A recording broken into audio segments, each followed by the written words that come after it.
Hi friends, ఈ వీడియోలో మనం మై సభ రివ్యూ అయితే చూద్దాం. ఇది సోనీ లివ్లో అయితే స్ట్రీమ్ అవుతుంది. అలాగే పార్ట్ 2 కూడా ఉంది.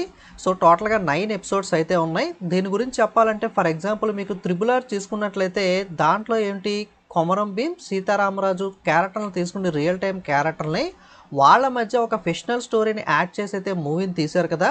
ఇది కూడా అంతే, మనకి రియల్ టైం క్యారెక్టర్లు తీసుకుని ఒక 10 to 20% రియల్ ఇన్సిడెంట్స్ 80% అయితే ఫిక్షనల్ యాడ్ చేసి అయితే ఈ వెబ్ సిరీస్ని అయితే తీయడం జరిగింది. వెబ్ సిరీస్ డైరెక్టర్ దేవకట్ట మీకు తెలిసే ఉంటుంది. వెన్నెల, ప్రస్థానం లాంటి మూవీస్ అయితే తీశారు. రీసెంట్గా రిపబ్లిక్ అంటే ఇంకా చాలా తీశారు. ఇవి వచ్చేసరికి ఆయన వాటిలో మనకి చెప్పుకోదగ్గ మూవీస్ అయితే.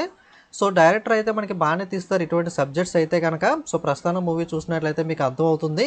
సో ఇది కూడా బాగానే ఉంటుంది. మెయిన్గా లీడ్ క్యారెక్టర్ మధ్య సీన్స్ కానీ, అలాగే అన్నగారి క్యారెక్టర్ సాయి కుమార్ వీళ్ళ నటన కానీ, ఆ మధ్య సీన్స్ కానీ అయితే బాగానే వర్కౌట్ అయ్యాయి.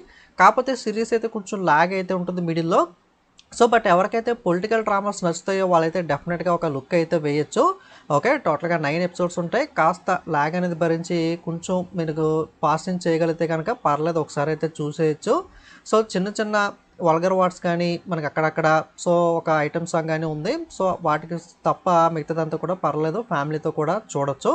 సో డెఫినెట్గా మీరు ఒకసారి అయితే ట్రై చేయాలనుకుంటే ట్రై చేయండి. ఇలాంటి మరిన్ని రివ్యూస్ కోసం తప్పకుండా ఛానల్ అయితే ఫాలో అవ్వండి. Thank you.